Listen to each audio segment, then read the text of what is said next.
आपको मोदी ने 15 लाख तो नहीं दिए, बल्कि 1 लाख करोड़ का कर्जदार जरूर बना दिया। मोदी के कार्यकाल में आजादी के बाद पहली बार आरबीआई यानी रिजर्व बैंक ऑफ इंडिया पर विकसित देशों को फायदा पहुंचाने का आरोप लगा है।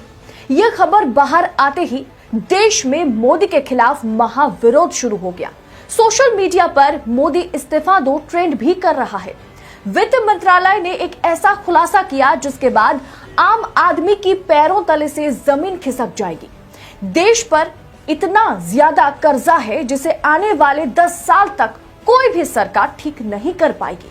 या यूं कहें कि मोदी सरकार ने ऐसा कर्ज का बोझ देश के कंधों पर डाल दिया जिससे देश 10 साल और पीछे चला गया।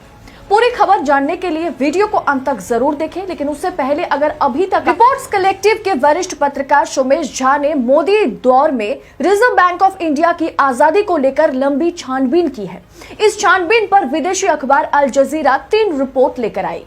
पहली रिपोर्ट छप गई है। इस रिपोर्ट ने मोदी सरकार की पोल खोल के रख दी। किस तरह से मोदी सरकार रिजर्व बैंक ऑफ इंडिया की कामकाज में दखल अंदाजी करती है या अब तक किया है, उसका एक चौंकाने वाला खुलासा सामने आया।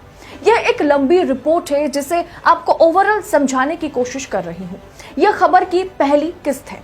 इस किस्त से यह पता चलता है कि कैसे नरेंद्र मोदी के काल में आजादी के बाद पहली बार आरबीआई पर विकसित देशों को फायदा पहुंचाने का आरोप लगा है। कैसे अरुण जेटली की अगुवाई वाले वित्त मंत्रालय ने आरबीआई के कामकाज में दखल अंदाजी की। कैसे आरबीआई के 2 गवर्नरों ने एक ही बात पर इस्तीफा दे दिया, लेकिन सरकार ने अपनी मनमानी नहीं छोड़ी। साल 2014 से भाजपा का दौर शुरू हुआ था। प्रधानमंत्री के तौर पर नरेंद्र मोदी ने सत्ता संभाली। सत्ता संभालने के साल भर बाद सरकार रिजर्व बैंक ऑफ इंडिया से कहने लगी कि ब्याज दरों को कम किया जाए, यानी रेट ऑफ इंटरेस्ट कम कर दी जाए। ब्याज दर को कम करने से बैंक से कम दर पर कर्ज मिलने लगता है, यानी कि कम रेट ऑफ इंटरेस्ट पर लोन मिलेगा।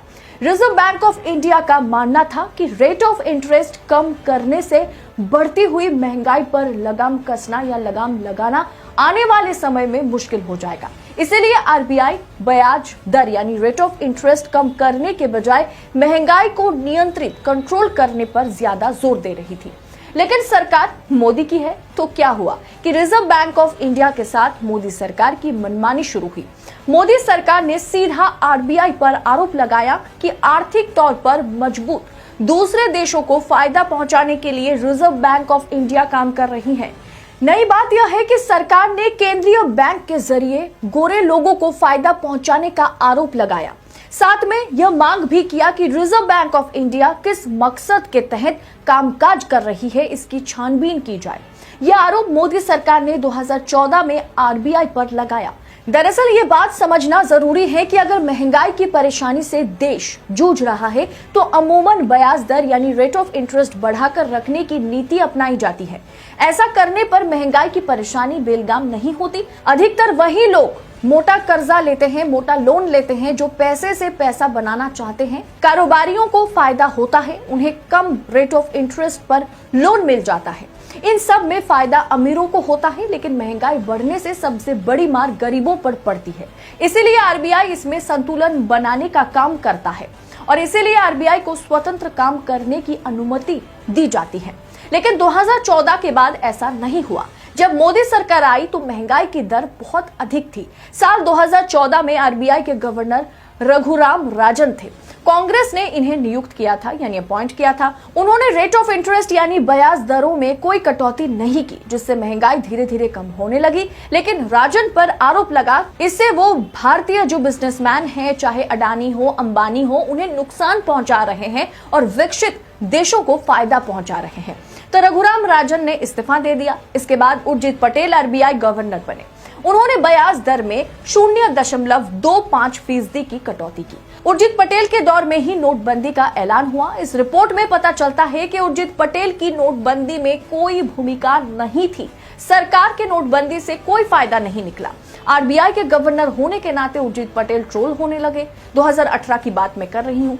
इसके बाद सरकार ने ब्याज दर यानी रेट ऑफ इंटरेस्ट कम करवाने का दबाव डाला, लेकिन उर्जित पटेल ने मना कर दिया। उर्जित पटेल ने मोदी को सीधा चिट्ठी लिखकर कहा कि सरकार को आरबीआई के कामकाज में दखल नहीं देना चाहिए।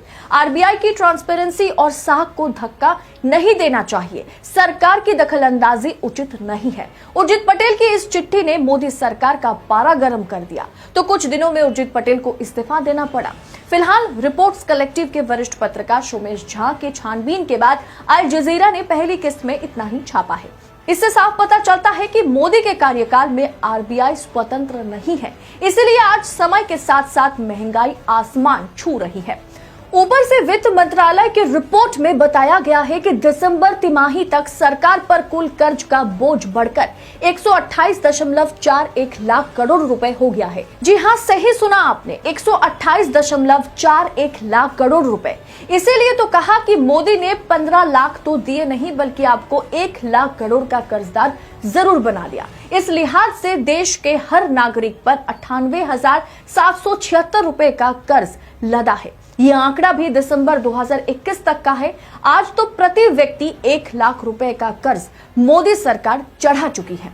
सीधा गणित पकड़िए, देश की जनसंख्या लगभग 130 करोड़ और सरकार पर कर्ज है मोटा मोटा 130 लाख करोड़, तो हुआ ना हर व्यक्ति 1 लाख रुपए का कर्ज।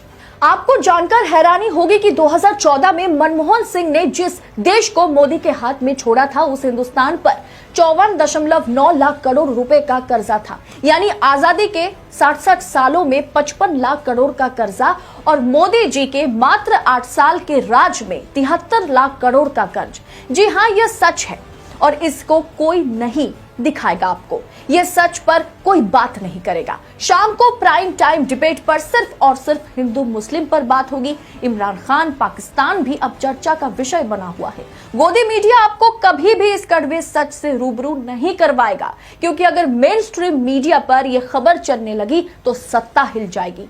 यही थे अच्छे दिन जिसे दिखाने का वादा आपसे किया गया था। मोदी कितने ही राज्य में चुनाव क्यों ना जीत जाए, चाहे वो 2024 भी जीत जाए, लेकिन उससे यह हकीकत नहीं बदल जाएगी कि मोदी ने देश की अर्थव्यवस्था को पूरी तरह से खत्म कर दिया। आपको क्या लगता है, क्यों मोदी जी सरकारी संपत्तियां बेच रहे, क्यों लोग बेरोजगार घूम रहे? सरकार देश जरूर चलाती है, लेकिन supreme court, reserve bank of India, election commission, इनकी कामकाज में दखलंदाजी लोकतंत्र को खत्म कर देता है। ये लोग न्यू इंडिया बनाने की बात करते हैं। बताइए, ऐसे बनेगा न्यू इंडिया? देश को कर्ज में डुबाकर। बेशक कोरोना काल इसमें शामिल है, लेकिन आप यह भी देखिए कि इसी दौरान पेट्रोल डीजल पर एक्साइज ड्यूटी बढ़ाकर सरकार कितना कमाई कर रही है। अब आप समझ रहे होंगे कि क्यों मोदी सरकार सार्वजनिक संपत्तियों, सरकारी कंपनियों और देश में उपलब्ध संसाधनों को जल्द से जल्द क्यों बेच रही है। क्योंकि मोदी सरकार ने इस देश को कर्ज में डुबा दिया है। इस सच्चाई को दबाना या लोगों तक पहुंचाना आपके हाथ में है। वीडियो को ज्यादा शेयर करेंगे तो इस सच्चाई के बारे में हर कोई जान पाएगा। इस पूरी रिपोर्ट पर आपकी राय क्या है? आरबीआई की कामकाज में मोदी सरकार की दखलंदाजी को आप किस नजर से देखते हैं? कमेंट बॉक्स में हमारे साथ जरूर शेयर करें। बाकी ऐसी तमाम खबरों के लिए देश नीति को सब्सक्राइब करें, क्योंकि देश नीति आप तक सिर्फ और सिर्फ सच पहुंचाता है। शुक्रिया।